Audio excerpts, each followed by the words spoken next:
This is what happens when the world tells you be liberated sexually, have encounters of liberation, SEX liberation. You guys know what it is. Okay. Here we call them encounters for this episode.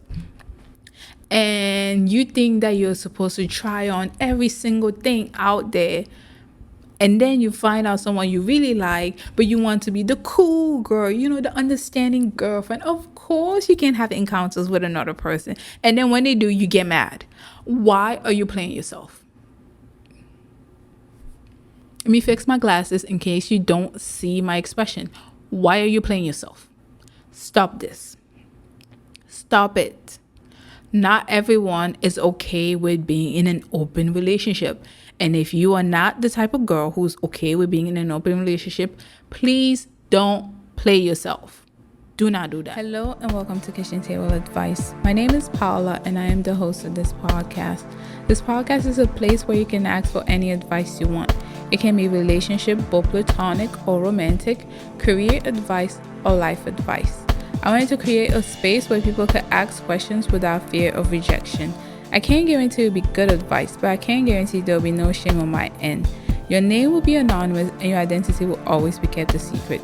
This is not professional advice, and I am not a licensed therapist or psychologist, and you are under no obligation to take this advice. Just think of this as advice you would get from a close friend on a kitchen table. So, let's begin. Alright, listeners, we are back, and we're just going to dive into the first story of the episode. And the title of this story is Unequal Division of Labor is Killing My Marriage. Ladies, how do you address this issue? Ooh! For context, I am not married, but here I go. So let's just dive in. I've been with my husband for 13 years and we have a 17-month-old daughter. Congratulations. My husband is a good person, and if I ask him to do something, he happily does. But here lies my problem. He only does anything if I ask him or if it's a routine activity. And when I ask him, I can never be sure he will actually complete it.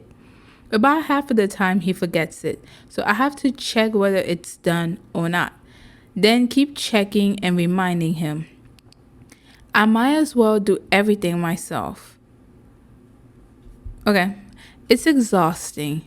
Frankly, it's killing my marriage. I not only resent him for it, but it also has completely changed the dynamic of our relationship. I feel like a manager or his mother, not like an equal partner. I am no longer attracted to him because of this weird mother-child dynamic. We still have fun together, but the idea of anything physical or romantic makes me cringe. We have discussed the unequal division of labor in our marriage, and every time it boils down to the following argument.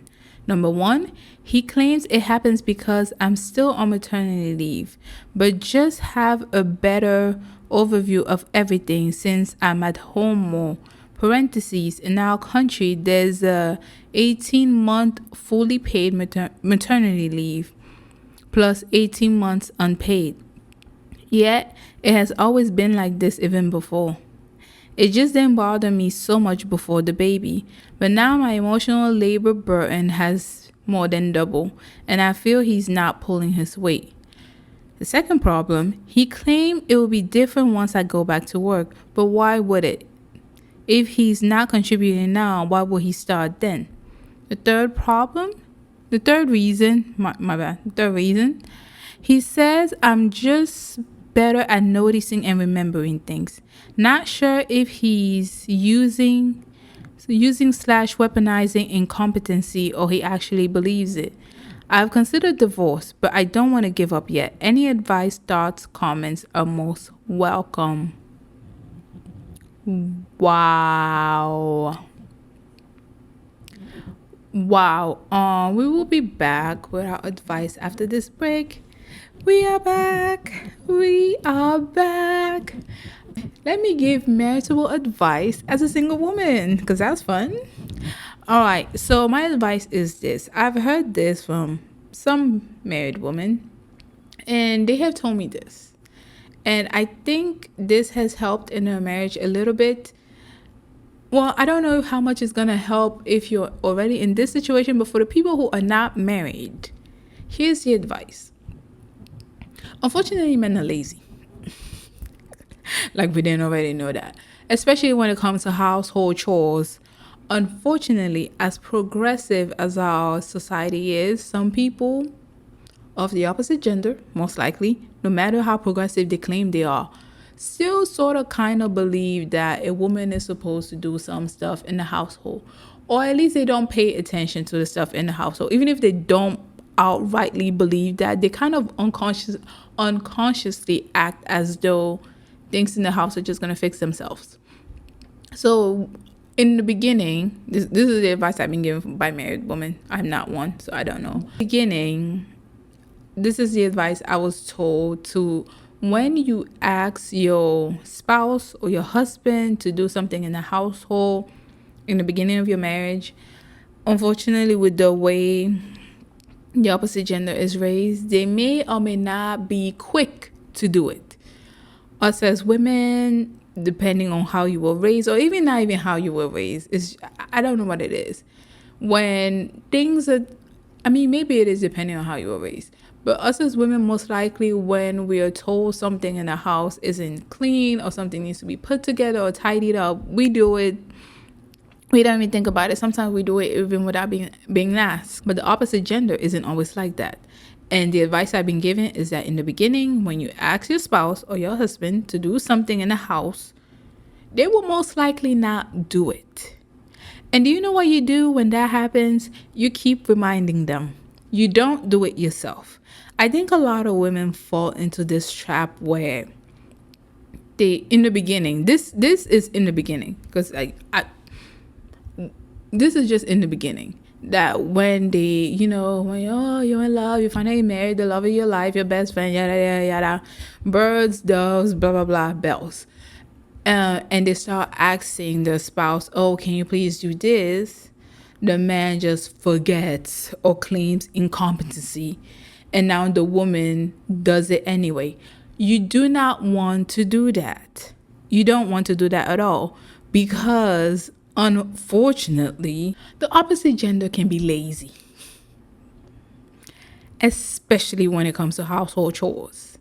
They can be very lazy. That is why when you ask your spouse or your husband to do something around the house, even when they don't do it, you keep reminding them, don't try to do it yourself. I know the issue will be solved if you just do it, you move on, but that's how you foster this type of an environment where you do every single thing in the house, where you cook, you clean, you change diapers, you do the whole 9 yards, plus you go to work. It's exhausting.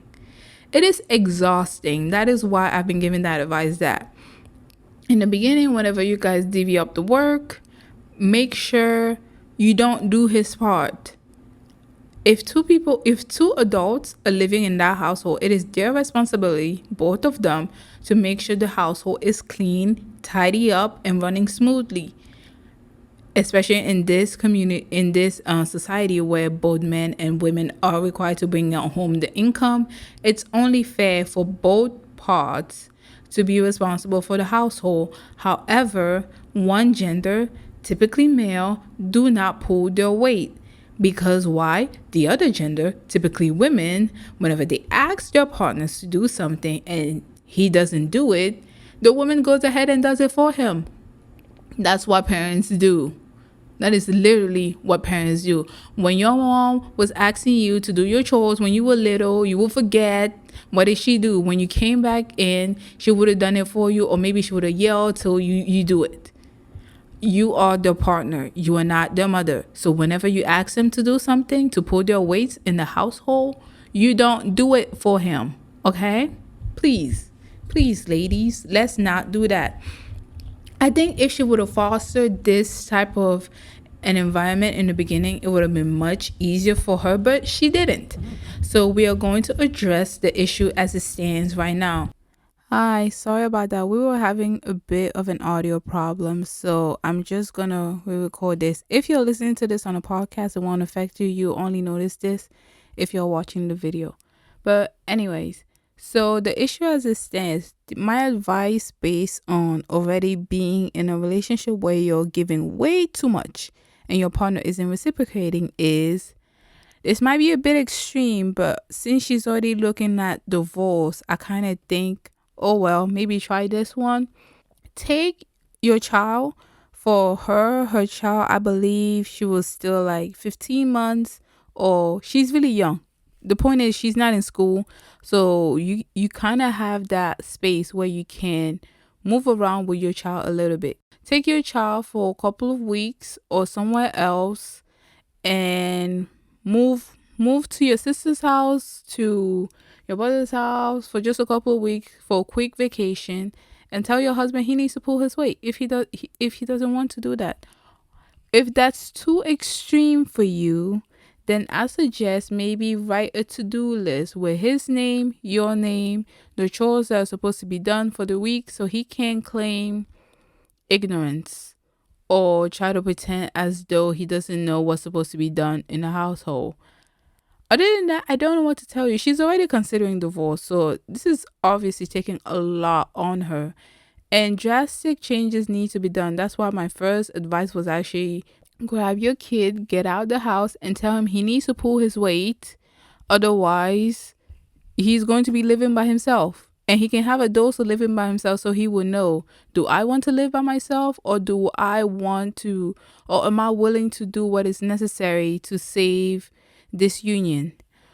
If you don't want to do that because you think it's too extreme, then you can try a to-do list. You know, like they used to show in movies.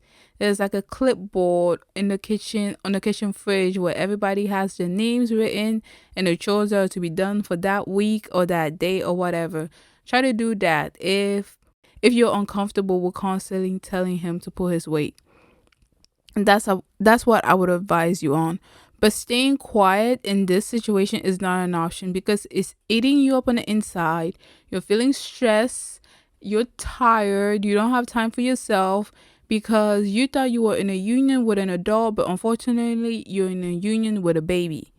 So you need to let him know you are tired, you are stressed, and you need him to pull his weight in the household. If he's not compliant, then that's when I say, okay, yeah, maybe look at divorce. But I don't really think, I always say divorce is an option for anyone out there, but I think it should be the last option after you have voiced your concerns and maybe take that drastic measure of leaving for a week with your child to your parents' house or your sister or your brother or even your friends. Okay, if you don't want to live with your family member for a week, just go there for a week and leave him in the house by himself and tell him to clean it up. That's kind of drastic, but it's going to send a clear message that you are tired and you need support.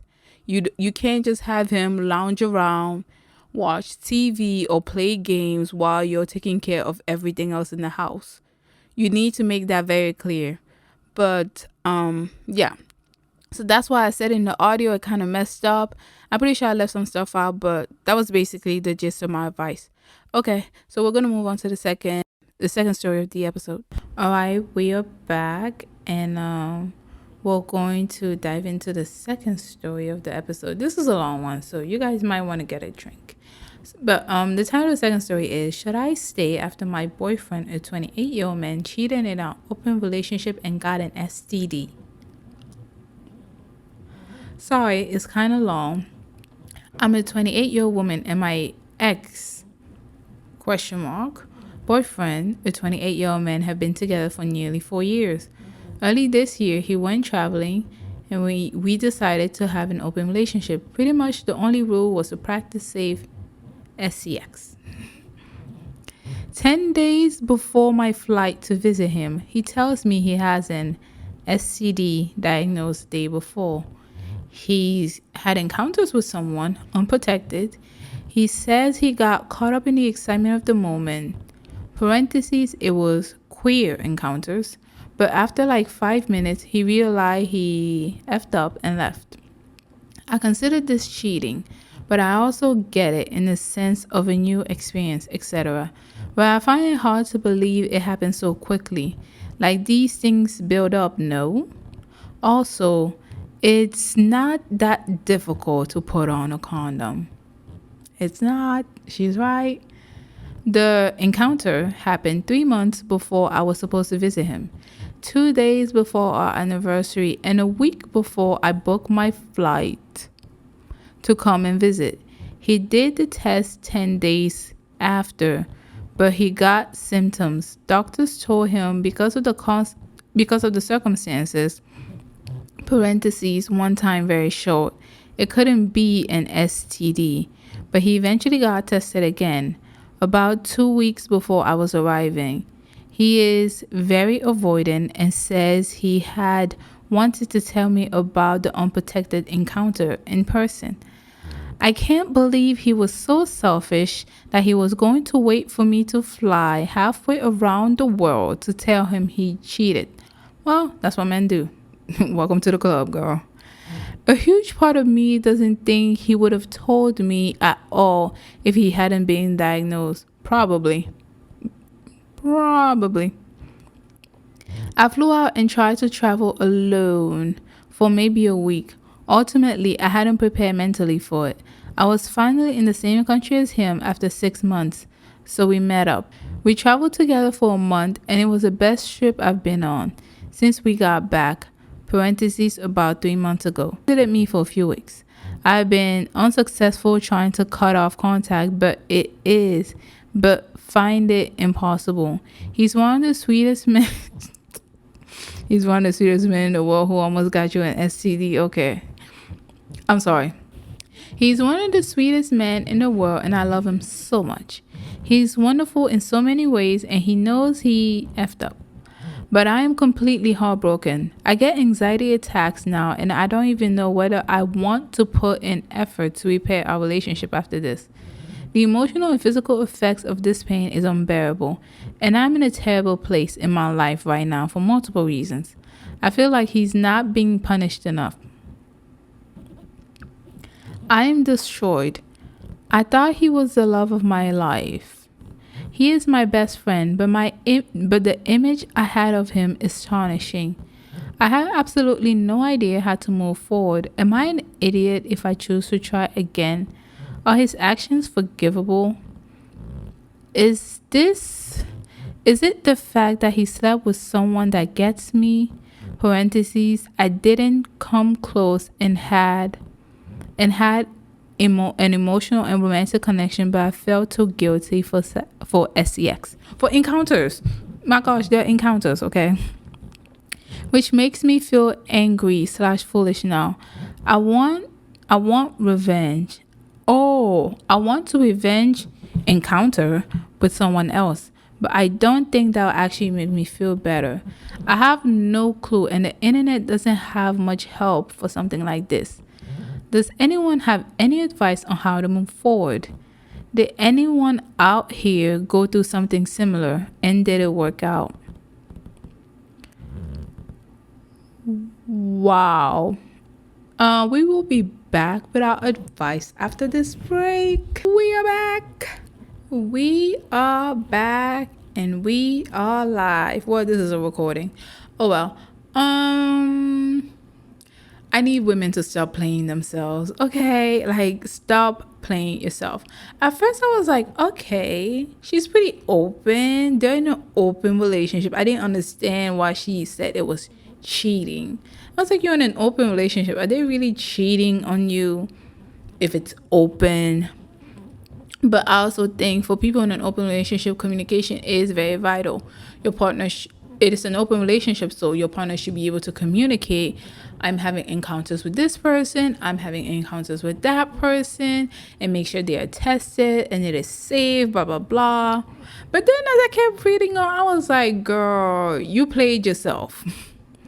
You played yourself. This is what happens when the world tells you be liberated sexually.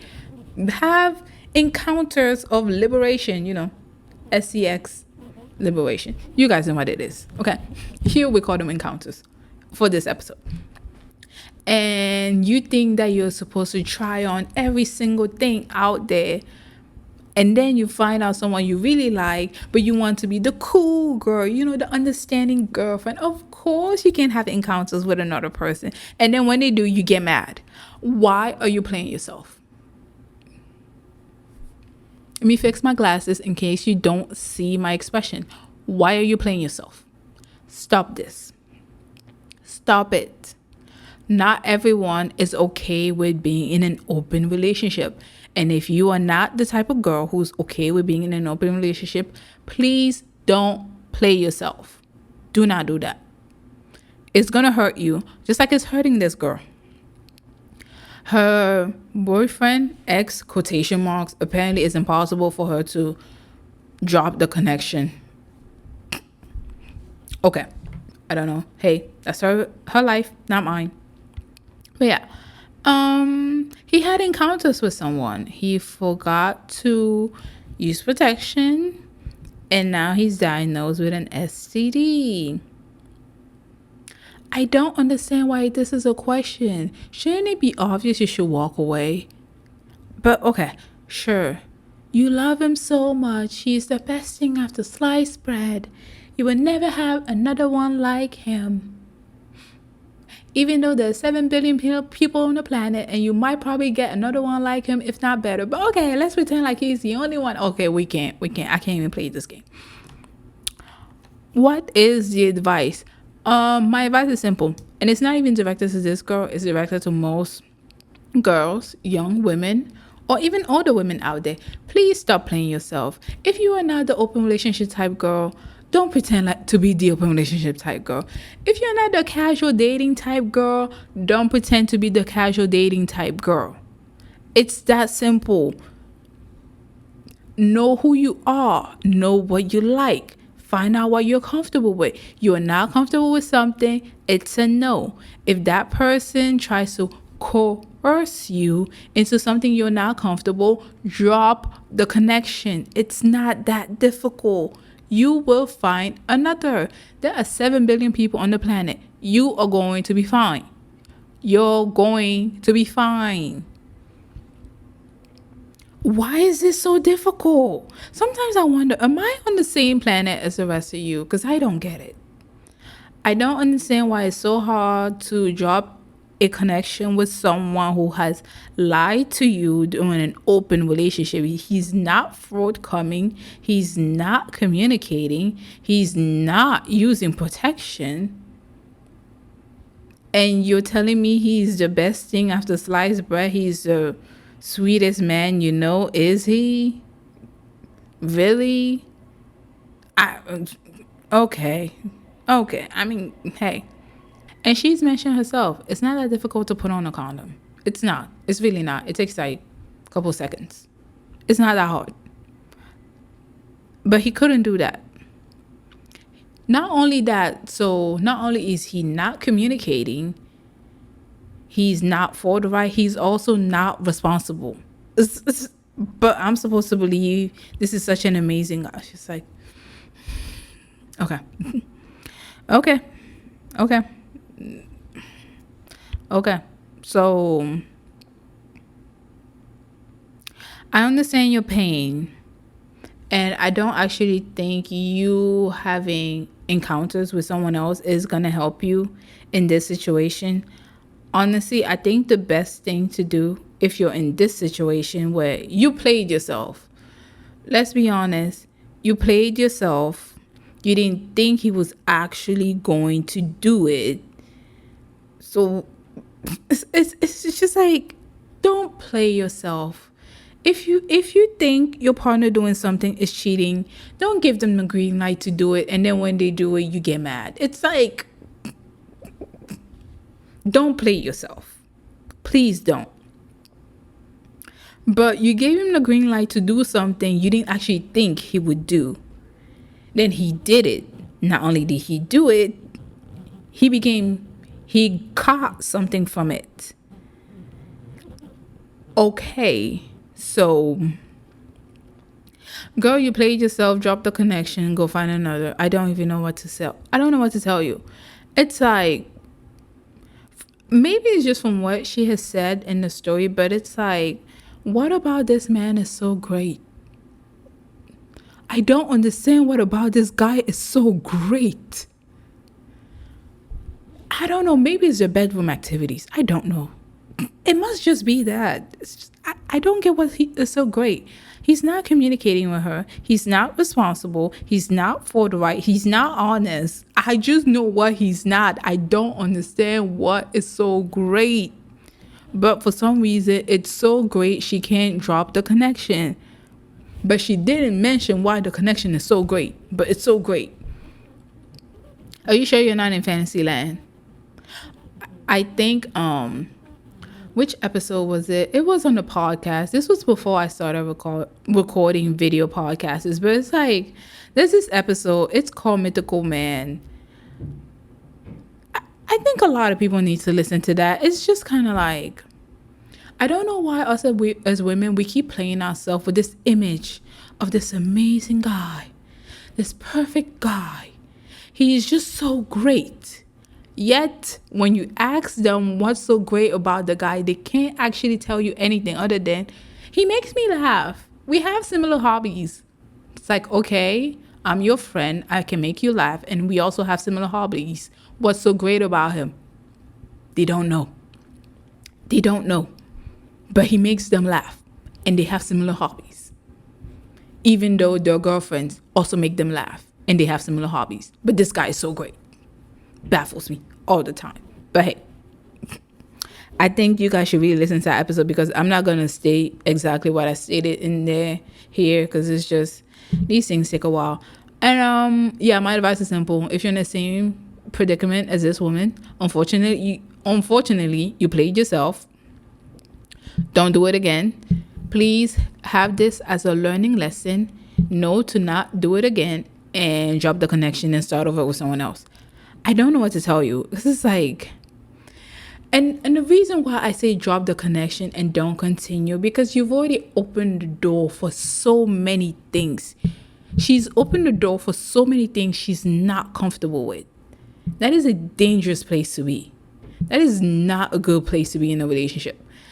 Can she close the door? Yes, but he may still try to test her. It's just better to just cut your losses with this one. You played yourself. Unfortunately, you played yourself. Start over with someone else. And please don't be in an open relationship if you are not the type of girl who can handle that. It's fine. It's okay. It's cool.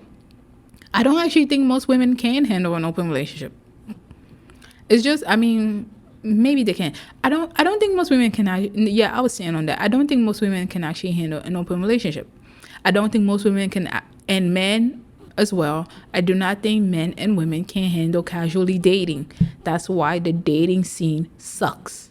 They cannot do it. Everybody thinks it's great and it's liberating until they're in there and they're like, we don't have any deep connection. Well, no crap. You're only asking for surface level stuff. Of course, you're not going to get a deep connection. It's like, people need to stop playing themselves. Don't casually date if you want a deep connection. It's that simple. Don't be in an open relationship if you want monogamy. It's simple. Stop playing yourself. Stop trying to fit into this box you're not supposed to fit in. That's how we get hurt. Be honest and be true to yourself. You want monogamy. You want a deep connection. And don't put up with BS. If the person you're interested in likes that, it means the two of you are not compatible at this time. Move on to someone else.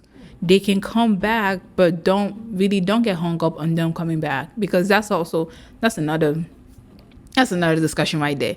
Don't get hung up on them coming back, but just move on to someone who wants the same thing as you do.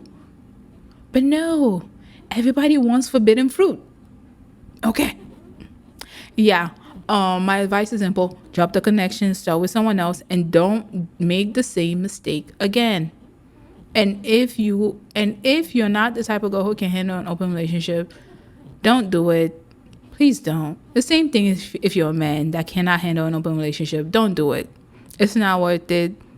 Your partner won't like you more if you do it. They really won't. If anything, you're going to be mad in the corner while they're over there trying different stuff.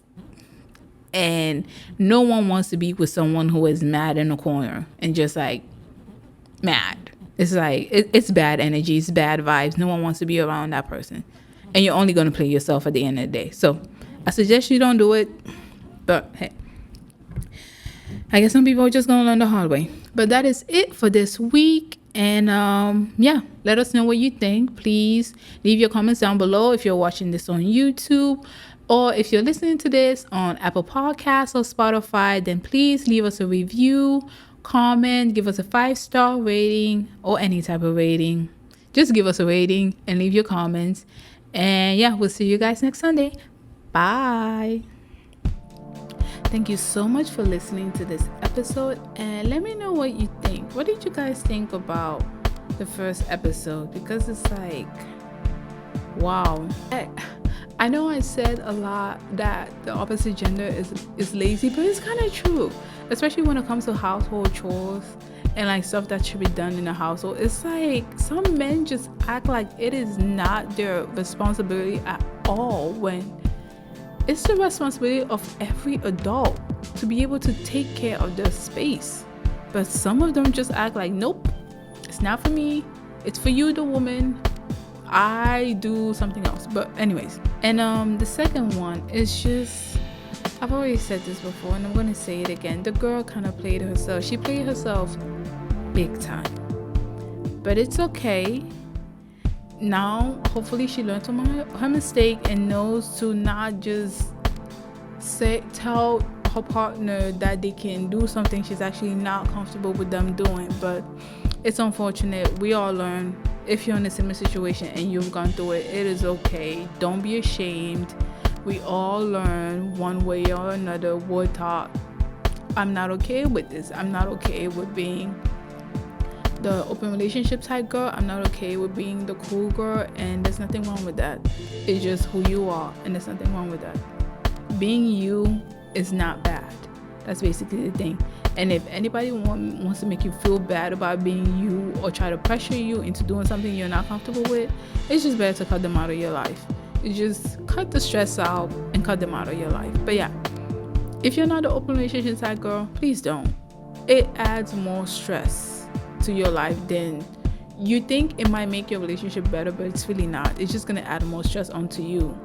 And if you want to be the cool girl type girl, it's going to add more stress onto you. If that's not you, don't be that. It's okay. It's okay to not be that. Let us know what you thought of this episode. If you're listening to this on YouTube, we would love to read your comments. So please keep your comments in your comment section. Don't forget to subscribe to this channel. And if you're listening to this on Apple Podcasts, please leave us a review, and preferably a 5-star review. And another thing, if you want your stories to be featured on our podcast, you can email us at kitchentableadvice@gmail.com. That's where we get all of our stories, and when we don't, we resort to Reddit. Alright, so yeah, that's it for this episode, and we'll see you next Sunday. Bye.